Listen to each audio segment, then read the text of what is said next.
my Japanese is pretty good, but I read and write at an elementary school level here. My Japanese isn't perfect. So for the most part, I'm an illegal immigrant that writes and reads at an elementary school level. That's what it is. And so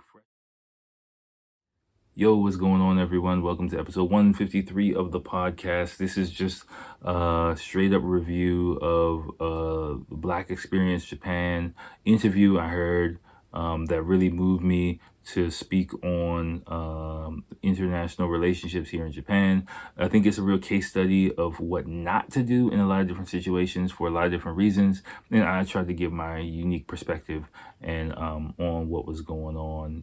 So definitely before you listen to this episode, again, just take your time, listen to the whole fucking interview. That's going to be linked in the description wherever you're listening or watching this, and then you'll be able to understand my perspective on things. I think a lot more. It'll give you a lot more insight and hopefully spare you some of the pain that this person had to go through, and the ripple effect that I think these kind of situations cause.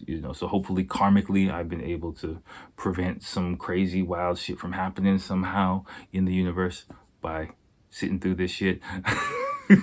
So all right, whatever, enjoy. Yo, everyone, what's going on? Welcome to episode 153 of the podcast. It's been a while.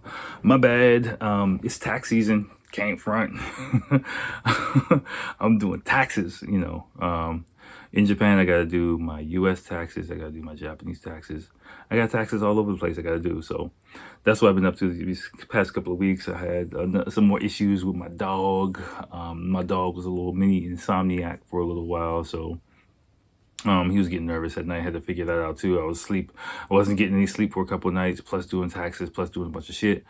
So, it just wasn't in the cards for me to really record the previous week. But I'm back. Tonight, what am I drinking? I got a little bit of this shit. I don't even know. What is it called? Kyushu no Fudo. It's a long ass name. I'm just gonna hold it up to the camera because it's in Romaji. It's written in English, and I'm just not trying to read the whole thing, but it's really, really good. This is really good. You can see it's almost done. I've been drinking it for the past few days. I'm just going to open this up and just drink from the bottle, sorry, just because, it's just a little bit left over, and I got a small little chew high that one of my students gave me, but, oh man, this is like really good sake. Like, this is really good sake. Probably some of the some of the best sake I've ever drunk. Really smooth, fruity, dry but crisp. It's KID. I wish I could read the kanji. Yamada something. Yamada something. I don't know, but it's good. It's really good. Japanese rice. No, sorry. Honestly, like, this is. I swapped out sake with a buddy, and he gave me this, and whew. He told me it was good quality, and fuck, he was right, man, because this shit is dope. So I definitely appreciate good sake. You can see I kind of enjoyed it. Normally I don't drink it from the bottle. Please don't do that, but just because it's just like a little bit left over, I'm just gonna finish it up now before I get started. I'm sorry, just watch me drink for a couple of seconds. People on audio, my bad.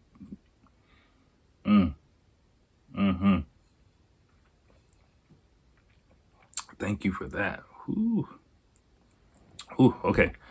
And also I have a little chew high. Let me crack this. This little baby fucking chew high that one of my students gave me. Thank you, though. I appreciate it.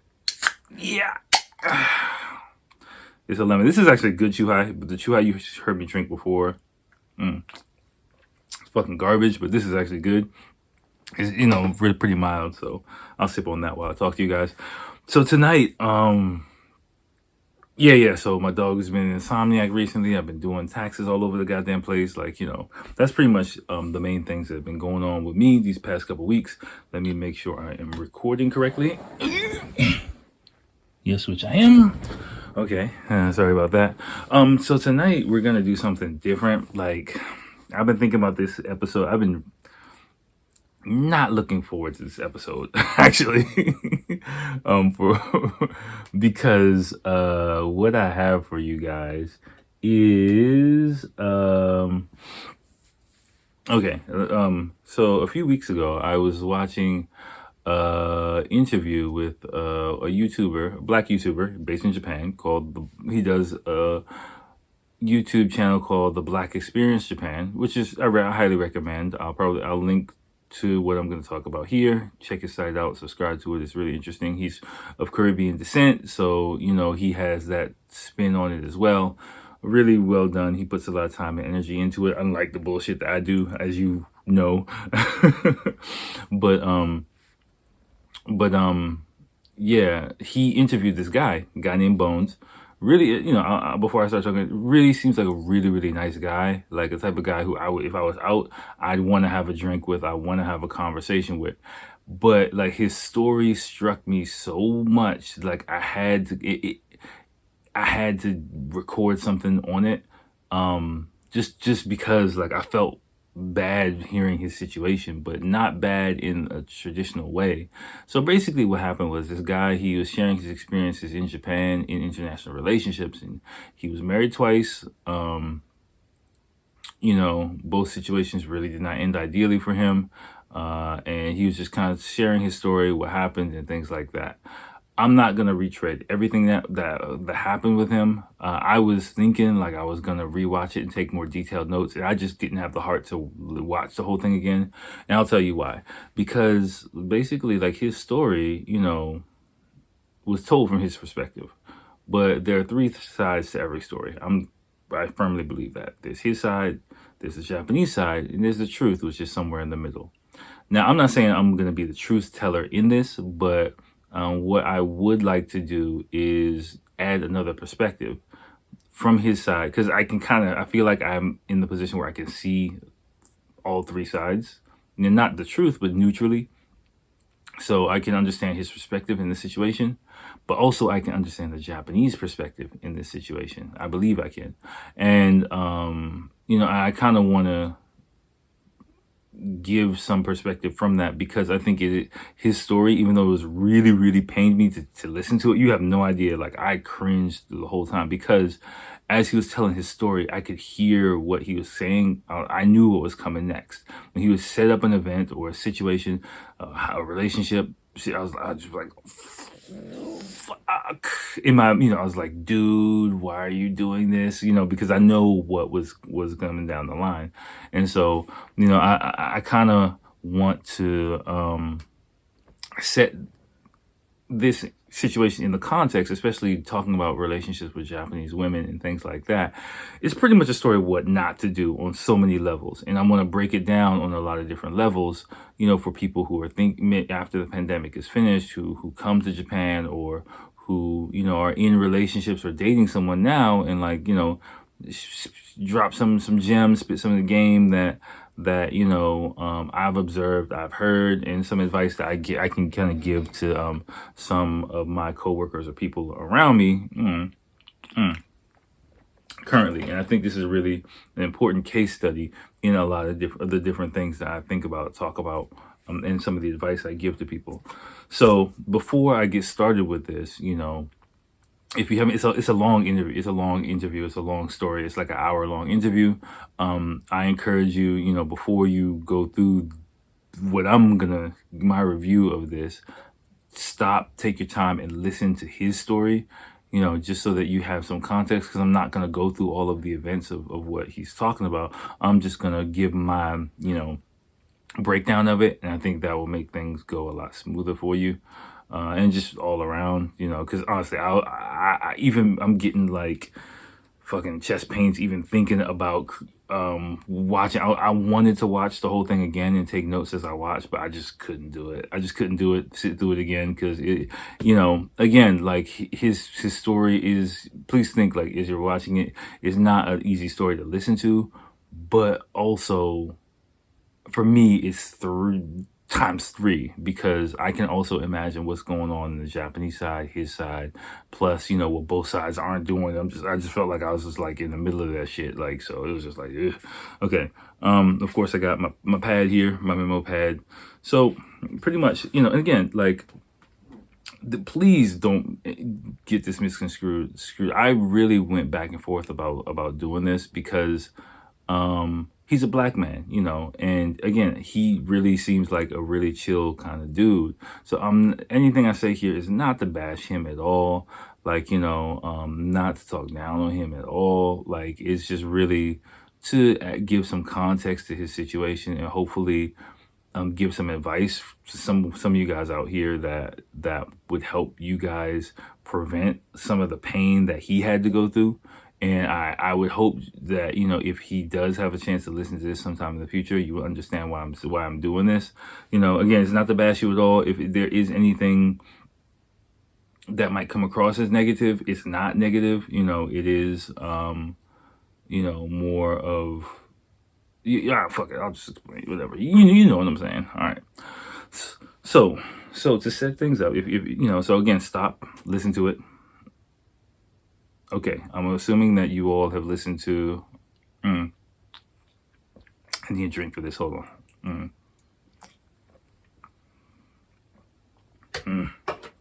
I need more than that shit. Okay. Okay. So I imagine that you all have listened through the whole thing at this point, and that's what I'm assuming. So in his story, he's living in London and he meets his first wife. Again, I'm going based on memory, just because I listened to this like a week and a half ago, I believe. So if I get some details wrong, my apologies, but just bear with me. So according to my memory, he met his wife in London while she was attending Cambridge University. Now, first off, what I want to say is, in his, I know from certain experiences, Cambridge is a really elite school.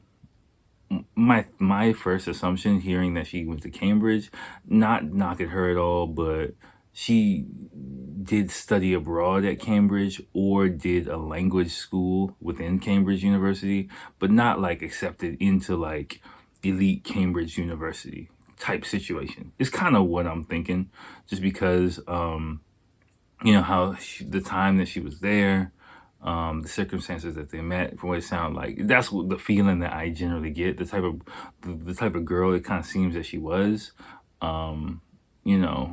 Just a young college girl, went there for language studies or whatever, or study abroad. I forgot exactly, but and met him. I forgot how they met, but met him, started dating. I would imagine met through something related to nightlife. He didn't say explicitly, but he's from the Caribbean, so imagine like reggae culture. He DJ'd. I imagine like reggae culture, dance hall maybe even was something what he was involved in. I imagine there was some connection with that, and yeah, that's how they linked up. Now the first for me, the first red flag that I heard, like big red flag, was while they were in England, she proposed to him, right? And first off, I would imagine it seemed like there were some language issues in all of the women that he dealt with. So I imagine her English was okay, but not like high level, because a lot of the times, if you notice, like a lot of the paperwork or issues or things like that he talked about, he was like, yeah, it just wasn't really explained to him or whatever. That indicates to me that she could speak English at maybe an intermediate level, probably, everyday conversations, dates, stuff like that. But as far as when real life shit hit, they weren't able to communicate at all. And, he really lacked the Japanese skill and she lacked the English skill for them to, sufficiently explain like the shit that needed to be explained in everyday life. So as a girlfriend, as a chick, you're in your 20s, you're just dating, you're hanging out, you fucking like, hey, that's cool. But when you go deeper into life, that's when the problems come up. And the first thing is her proposing to her for me is a huge red flag. Why? Because she proposed to him in London, which means for me that she wanted to stay in England. She didn't want to come back to Japan. She wanted to live in London, with him and live her fantasy life abroad was kind of her kind of goal. Not malicious, not planning, just like that's what it was. Like, oh, it'll be so nice. I'm having so much fun here. And life is so great here. I feel so free here. This guy is so cool. I want to stay here forever. If I get married, I can get a visa and I can stay here forever and live happy. Yay. Is kind of probably what the fuck she was thinking. Like, but not really thinking practically about it, but just like that age, like that's kind of the line of thought. Like I went through the same shit with my wife. I never talked about it here. I'll talk about it. When I dated my wife, when we were in her early 20s, she asked me to like move to Okinawa with her. Like I think within the first year that we met, and I was like, I thought about it for a second, but I was like, nah, I ain't doing that, but later on in life, and a few other times, like, oh, wouldn't it be great if we went to Canada together? We should move here. We should move here. And it's kind of fantasy talk. That's what it is. Like, it's fantasy talk. Like me being a little bit moving around the world, understanding the practicalities of doing this type of shit, I kind of shut it down. I gave it a little bit of a second thought, but I shut it down, not in a mean way, but just like, not really. But but this is where Bones fucked up because he followed her down this rabbit hole, And then again, I'm guessing that maybe it was because of language differences, cultural differences. That, he's like, hey, you want to get married? He's a cool, kind of chill dude. Well, all right, fuck it. Let's do it. Let's do it. That kind of, hey, fuck it. Let's do it kind of situation with regular Japanese people doesn't really go well, in my opinion, especially if you're talking about young people. So,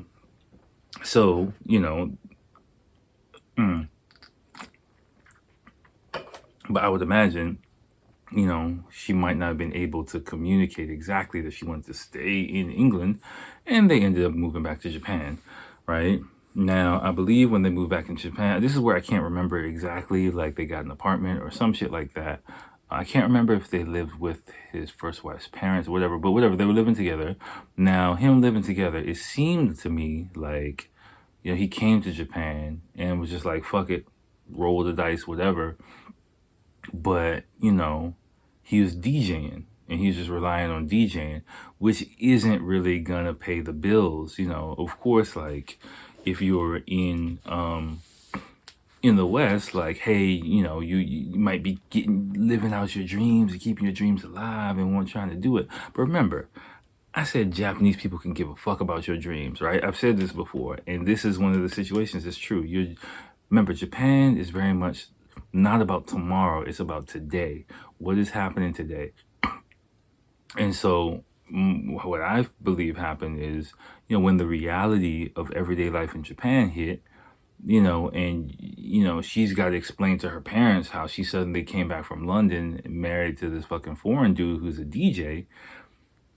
Whoa, again, Japan's a very conservative country.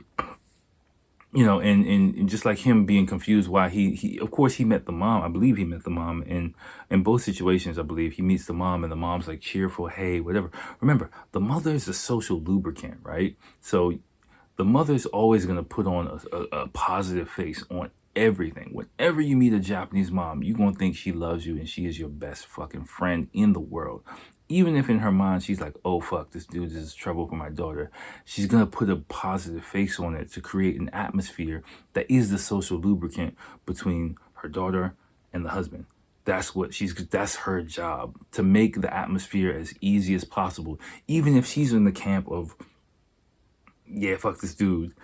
Unless she's really like, fuck this motherfucker, she's gonna try her best to make a peaceful situation so that there's no outbursts, there's no nothing. And then behind closed doors, when everyone goes into the separate corners, then, all the bullshit starts. So I believe he met the mother-in-law of the first wife, but he met the father one time in the car. But already, sorry, just like some piece of dust flying somewhere. But already, like, you gotta understand, meeting the parents. Remember, I think Bones, he went into the situation with his perspective about life, but he wasn't really prepared for the nuances of Japanese culture, which I don't blame him for, because there's no playbook for this shit, which is kind of why I'm doing what I'm doing. I'm trying to, lay down some kind of ground rules for you guys just to know what you're stepping into, because I ain't know what the fuck I was stepping into.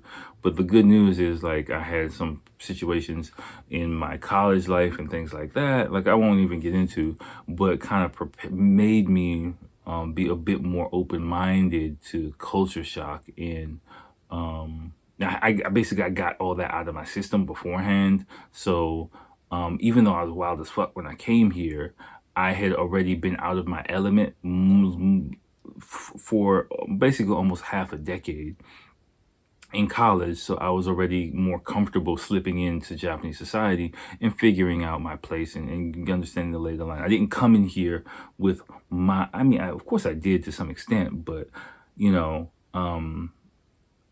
with my set philosophy on the way the world works in Japan, but it's completely different. So it sounds like him. He was like, "Yo, why am I not meeting the dad? Why am I?" But maybe his wife couldn't really explain to him how big of a deal it is to meet the dad. And before you meet the dad, you need to get your shit together. And that's why I think him meeting the dad didn't go well, because in the dad's mind, like, unless if you're like, are you in a position to take care of my daughter? Do you have remember, it's not just about having a job. I mean, he was doing like some DJ shit left and right, whatever, but he's not pulling in a steady paycheck. Unless you're doing something to put in a steady paycheck with insurance, with a retirement plan, generally speaking, like, the average Japanese family is gonna, I hate to use the word, but look down on you, but the important point, no, let me take that back. Not look down on you, have doubts. And doubts in Japan, questions in Japan is fucking poison, right? Like, Japanese people don't like to not know. They want to know everything. Like, that's what you need to understand. Japanese people want to understand shit completely. So they want to understand your career path, your place in society, and how secure the situation is for their daughter in most situations. We're talking about daughter. I'm a guy. We're talking about daughter. That's just the way it is, right? So in most situations, you're not going to come into this country like that. So it's kind of you're fighting an uphill battle. As the boyfriend, is fine, but when you start moving into the marriage category, that's where the issues really start to pop up. And I don't think Bones was, he has that easygoing attitude, so he wasn't really didn't really understand that. Which is also why I think, like, the language, there was a big language issue between him and his first wife, because I don't think she was in a position to really be able to explain shit to him. She was just kind of like smiley, he, whatever, and just, because he said, like, he had a bunch of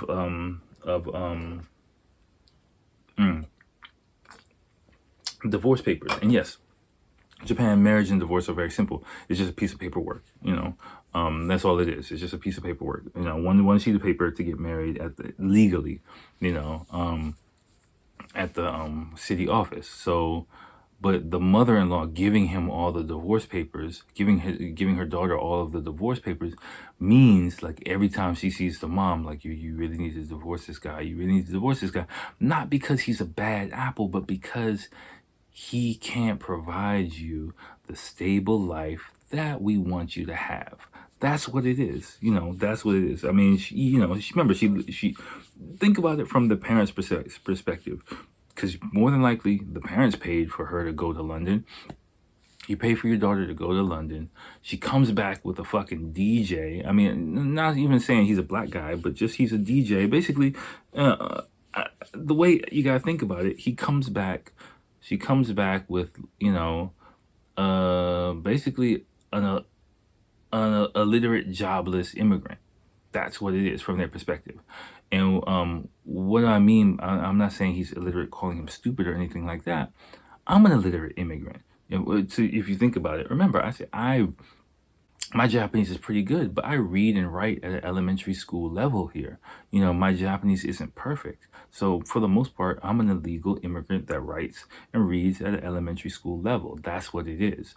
And so fresh off the boat, I'm sorry, did I say illegal? Okay, whatever, I've been drinking. You're an immigrant that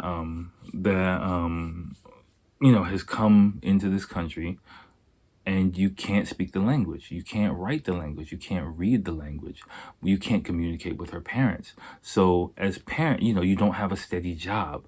So in a conservative country, those are red flags. And you don't want you have all these like ordinary Japanese guys all over the place. Like, you'd prefer your daughter to marry someone like that instead of like someone, who's got all these fucking question marks all over their head, because all you want her to do is settle down, get a house, have some babies, and have a fucking standard, typical ass life. That's all you really want.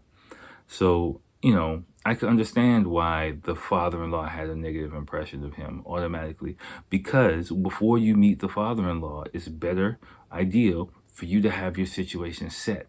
Any girl that wants to introduce you to her parents before your situation is set, it's not a good idea.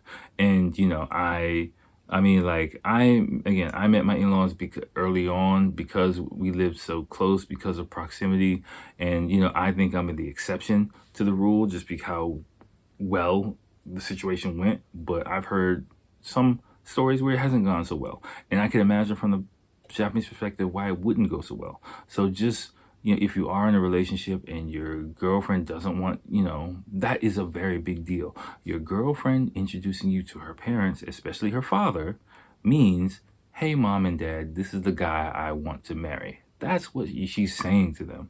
This is it. This is what we're getting. This is what you're getting. She's presenting that person to you. And typically it's going to be the mom first. The mom is like the warm-up, the preliminary act. She's the scout. She'll get the reconnaissance, but again, her job is a social lubricant. So she's going to be like, oh, hey, oh my God. Everything you say is going to be amazing. Everything, she's going to, even if her mind, she's like, oh shit, her job is to put a strong face on it. So you, not in a negative way, but you can't take what she says for granted. You have to understand, like, and then that's going to get reported back to the dad, and the dad will ask questions, make judgments, and then based on that, my typical father will either be probably not curious to meet you, or be highly skeptical to meet you. I doubt the typical father will be enthusiastic to meet you at this point in time in Japanese history, unless you really have your shit together, like you're working for a bank, a major company, you were brought over here for XYZ. If your situation is already minted, yeah, okay, or you got a dope job in your home country, you've come back to meet them, something like that. But if you're just here doing your thing and you meet somebody, you guys like each other, yeah, that could get kind of rough for you. Sorry, getting sidetracked, but okay. Yeah, he's not a typical Japanese guy. Yeah, not say word. Okay, so that's that. I think, again, I forgot the situations of how his first marriage ended, but I think he just got the fuck out of Dodge eventually, and that's the way it was. The second relationship, oh my gosh, it made me cringe so goddamn much. Where do I begin with this shit? Bones.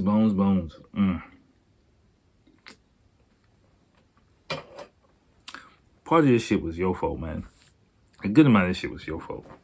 I'm not blaming him. I'm just telling him, like, this shit was his fault, man. Because, okay, so I believe, if my memory serves me correctly, he comes to Tokyo, gets a job in a nightclub, meets a second girl, right?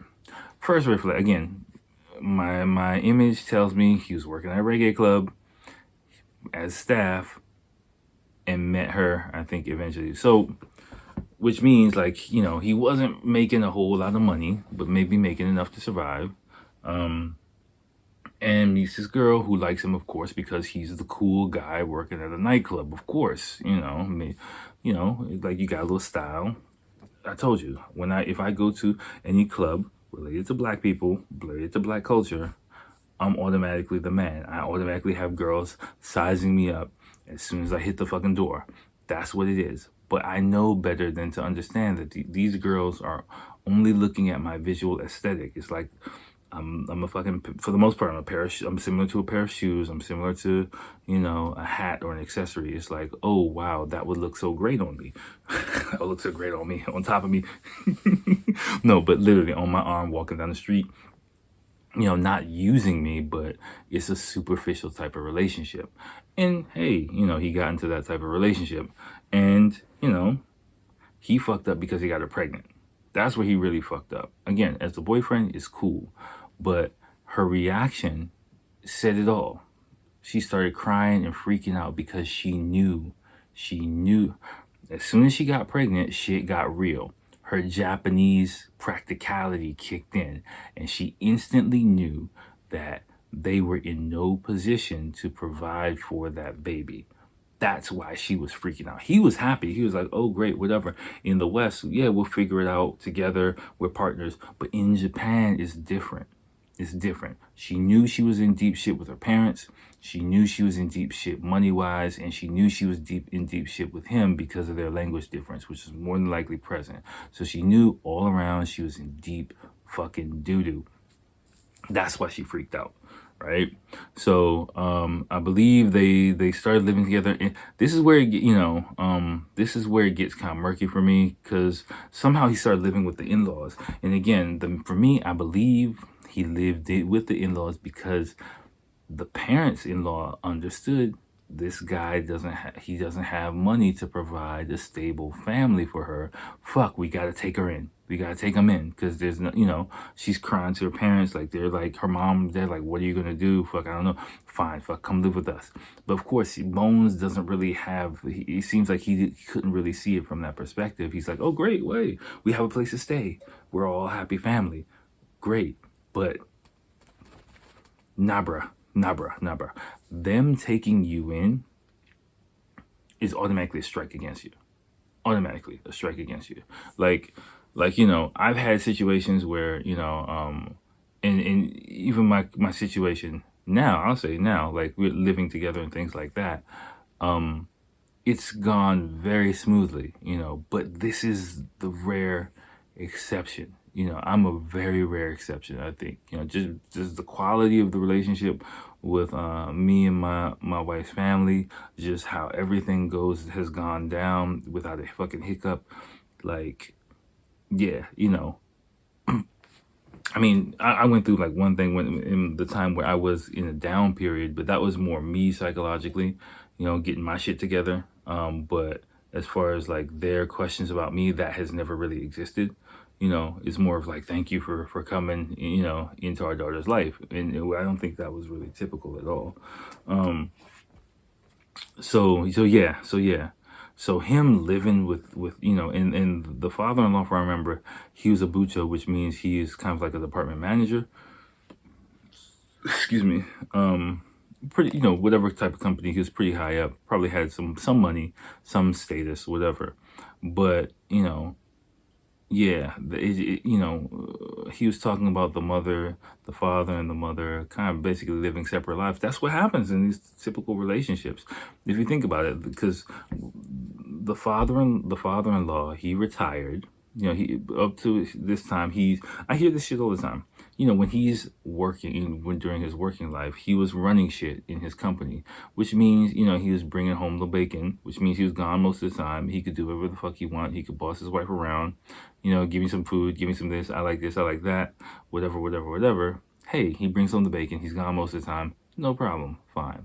After he retires, he's home all the fucking time, and he doesn't really produce income for the family like he did before, and he's in the house, which is the mother's territory. That's why they just kind of stay separately, so that they don't butt heads. Basically, that's how they keep the peace, and how a lot of like older couples in Japan keep the peace. They're technically pretty much divorced, and for the most part, kind of fallen out of love a long time ago. But they just live together just to kind of keep things going, basically, and then just leave it at that. As long as they just stay out of each other's way, they cool. She cooks, cleans, and he just fucks off, and then that's it. Like, that's just how it goes. But yeah, so when he said, like, again, the situation is a little bit murky, but when he said they set up an apartment for them, right? And he's like, cool, great, we got an apartment, we got a place to stay. Bones, no. I gotta take a drink.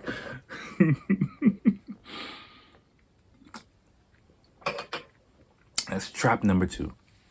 Again, I believe at this point he got a job. He was like, I got a job, I think cleaning windows or something like that after the baby was on the way. And they moved him out into an apartment.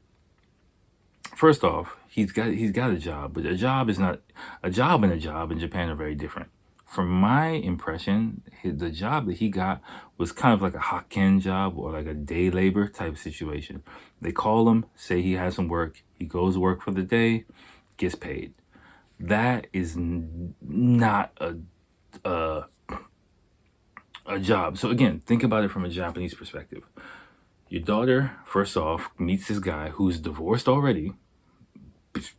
Big strike against you right there. Being divorced, one time already says, failure is not really something that's good in Japanese society. So being divorced already says that something's wrong with you, right?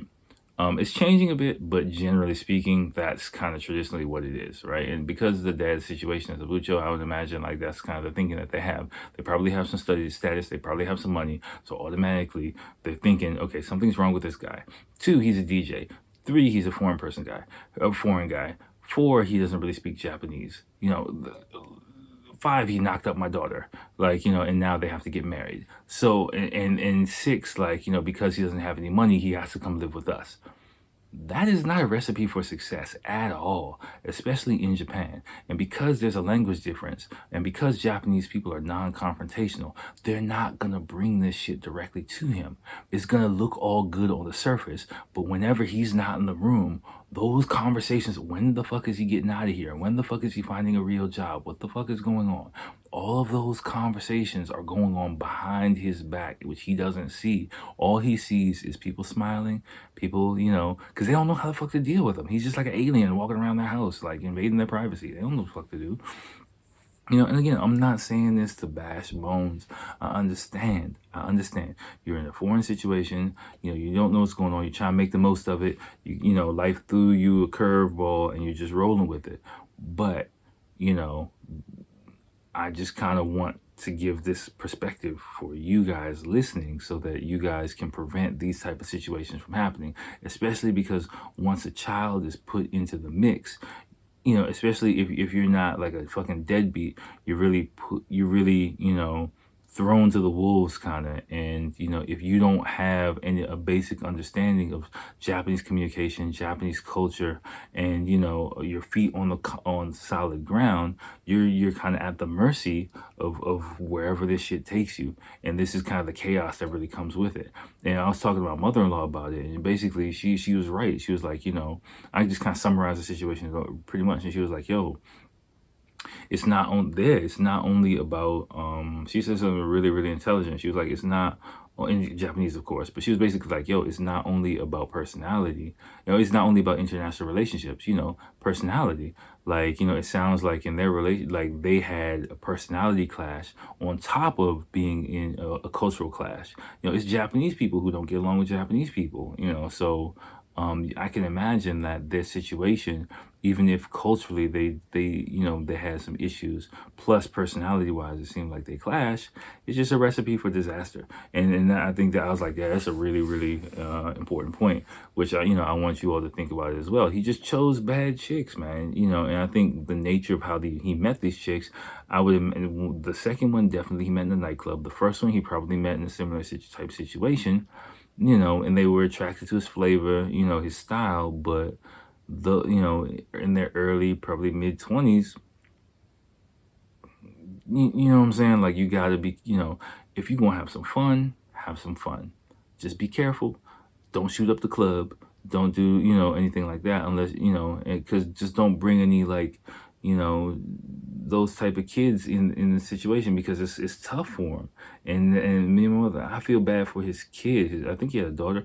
I feel bad for his daughter, because she's the one who's stuck in that type of situation. She's caught between cultures, caught, up in a lot of shit, and she's got a lot of questions to answer, and she's just like, another, I hate to say statistic, but it is kind of a statistic, and it's kind of sad. That's who I feel for. Not him, not her. It's for the kid, man. But anyway, let me keep going with this bullshit. So, okay. So yeah. So they move into the apartment, and I guess the baby comes, and he's working his job. But now there's a bunch of other shit that goes on. I won't really get into that too much, you know. Yeah, just because I won't really speculate on that too much. The mother-in-law, she might have been a bitch, you know, but I don't believe she's as evil as he said. I just believe, like, you know, things in Japan are all good until they're not all good, right? And if you don't understand the nuances of Japanese communication, Japanese language, and Japanese culture. So people basically, you know, I believe he said, like, she was fine at first and then she switched. Basically, Japanese people, remember Gammon, they try to put up with things as much as possible until they can't. So, like, everything might seem like totally fine on the surface and then one day suddenly switch, because without you realizing it, the person has been like stressing and agonizing over something, and finally when they can't take it anymore, the whole shit just vomits itself out all over you. You know, that's why, you know, perception is so important, because you not being able to see the nonverbal cues that a person is upset by something makes them even more upset. It compounds it. That's why I said, you know, that sixth sense, reading the atmosphere, is your spidey sense, and is so important in dealing with Japanese people. If you don't have it, you're gonna have a tough time here, right? That's why I said watch other people on the train, watch how different people interact, watch these type of reactions. It's a survival mechanism that you need for this culture, and he didn't really have that. So I'm sure all the warning signs, you know, if I would have stepped foot in that living room, I would be like, woo, dude, dynamite, fuck, we gotta talk, because fuck, you know, this shit's fucking crazy. Yeah, I could, you know, he said his wife was working 3 jobs after the baby's born already. Fuck. The family is not happy about that at all, because traditionally, after you have a baby, you're supposed to be a housewife, maybe even have a job. It's a modern thing, but 3 fucking jobs. Fuck no. Fuck no. She's stressed out. She's busy. She's working all the time. They're living in the apartment. Bones, this is not your apartment. The dad gave you this apartment. More than likely, they're not paying rent.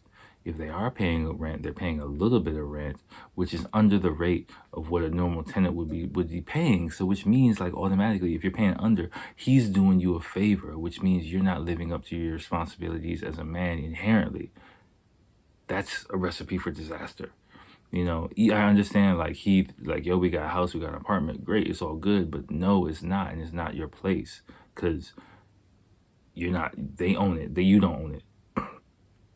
Yeah, so, you know, as far as like and same thing as far as the mother-in-law coming and going, what he didn't understand was the mother-in-law is helping to take care of the daughter, the child, to support her daughter who has to work 3 fucking jobs. That's why she's coming and going as she pleases.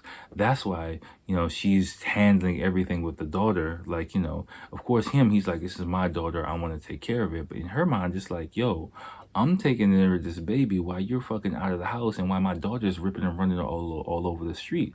So don't come at me getting in my way for doing my job, because you can't do your job, which allows my daughter to do her job, which is take care of this baby. That's what I think the real conflict came in with him and the mother-in-law, right?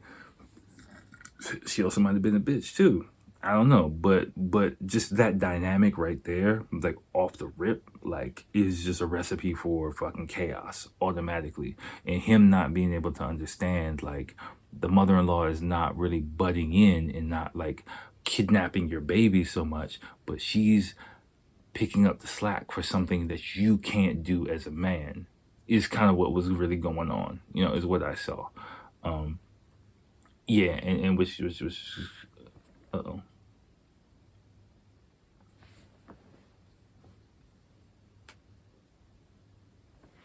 Oh, okay. Hopefully some indication came up. I'm gonna have to wrap this up pretty soon. Something came up. Hopefully this audio is okay. But yeah. So last thing he did, like, you know, before all hell broke loose and the Yakuza and everything got involved. Again, I think that was just like they just didn't know what the fuck to deal with the situation. So again, it got really messy. I'm not blaming him. I just think it got really messy. For me, one thing that he did that really bothered me was building a driveway. I don't know the dynamics of the place, but the equipment that he had to use was probably really fucking loud. He probably didn't get a permit for it, which is really a disturbance for the neighbors, which really probably caused a lot of headaches and hiccups and things like that with their relationships with their other people as well. It was just a fucked up situation all around. But again, I got a car, I got an apartment, I'm just gonna make a pavement. But Japan doesn't really work like that. And yeah, you just can't go around doing shit like that. Like, it causes a lot of weight. No one's gonna come out their house and be like, what the fuck are you doing? They're gonna open the blinds, look like, oh shit, there's this foreign guy making a fucking driveway. What the fuck? This shit's loud as fuck. Even if it is in the broad daylight, like, we just don't do that. So I don't know, whatever. That's kind of what I see, as far as what was going on in his story. Again, hopefully, what I said gives some context, gives you some food for thought. If you are in a relationship with a Japanese girl, some warning signs, some things to look out for, some preemptive shit that you can do to really make sure this type of situation doesn't happen, and just try your best to make sure you and your wife are on the same page before you bring a child into this world, especially in general, but especially in Japan. Make sure you have some financial footing, especially in Japan, like serious conversations, like not just like, because of course she'll be like, oh yeah, it's fine, like we'll work it out, okay, yeah, but in theory, I've said it before, in theory and reality are two very different things. And you're really, really, really, really, really going to need to go into in-depth detail, have a good relationship with her, have a relationship with the family to make sure the type of shit that happened to him doesn't happen to you. Again, because the tragedy for me is for the kid. Adults, yeah, you can go your separate ways. You can go back to your country. She can fuck off and do whatever the fuck she wants.